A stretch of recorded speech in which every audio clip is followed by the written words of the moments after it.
नमस्कार दोस्तों, आज हम शुरू करने जा रहे हैं शीतला माता की पौराणिक कथा। वीडियो के अंत तक बने रहिएगा। चलिए हम शुरू करते हैं माता रानी की पौराणिक कथा। एक गांव में ब्राह्मण दंपति रहते थे। दंपति के 2 बेटे और 2 बहुएं थीं। दोनों बहुओं को लंबे समय के बाद बेटे हुए थे। इतने में शीतला सप्तमी, जहां अष्टमी को पर्व बनाया जाता है, वे इसे अष्टमी पड़े का पर्व आया। घर में पर्व के अनुसार ठंडा भोजन तैयार किया। दोनों बहुओं के मन में विचार आया कि यदि हम ठंडा भोजन लेंगी तो बीमार होंगी, बेटे भी अभी छोटे हैं। इस कुविचार के कारण दोनों बहुओं ने तो पशुओं के दाने तैयार करने के बर्तन में गुपचुप 2 बाटी तैयार कर ली। सास बहू शीतला की पूजा करके आई, शीतला माता की कथा सुनी। बाद में सास तो शीतला माता के भजन के लिए बैठ गई। दोनों बहुएं बच्चे रोने का बहाना बनाकर घर आईं। दाने के बर्तन से गरम गरम रोटला निकाला, चूरमा किया और पेट भरकर खा लिया। सास ने घर आने पर बहुओं से भोजन करने के लिए कहा। बहुएं ठंडा भोजन करने का दिखावा करके घर के काम में लग गईं।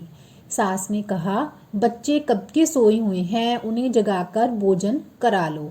बहुएं जैसे ही अपने अपने बेटों को जगाने गईं तो उन्हें मृत पाया। ऐसा बहुओं की करतूतों के फलस्वरूप शीतला माता के प्रकोप से हुआ था। बहुएं विवश हो गईं और सास ने घटना जानी तो बहुओं से झगड़ने लगी।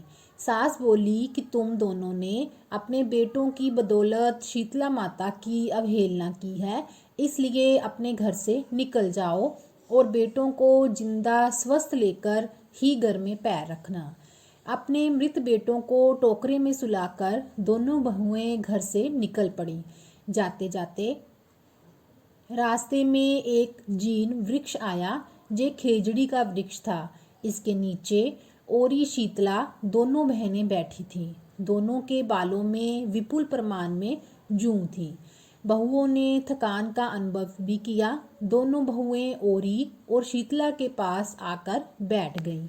उन दोनों ने शीतला ओरी के बालों से खूब सारी जूं निकाली। जुओं का नाश होने से ओरी और शीतला ने अपने मस्तक में शीतलता का अनुभव किया।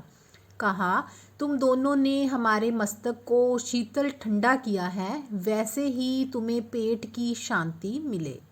दोनों बहुएं एक साथ बोलीं कि पेट का दिया हुआ ही हम मारी मारी भटकती हैं, परंतु शीतला माता के दर्शन नहीं हुए हैं।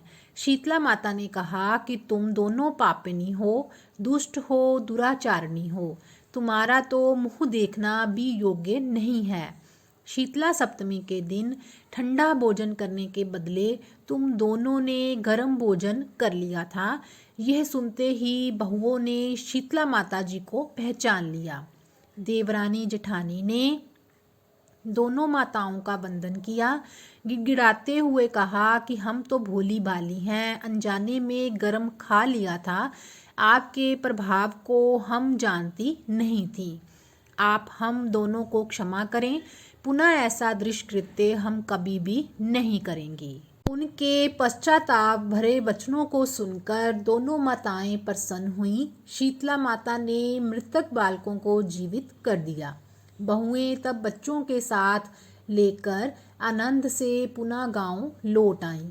गांव के लोगों ने जाना कि दोनों बहुओं को शीतला माता के साक्षात दर्शन हुए थे। दोनों का धूमधाम से स्वागत करके गांव प्रवेश करवाया गया।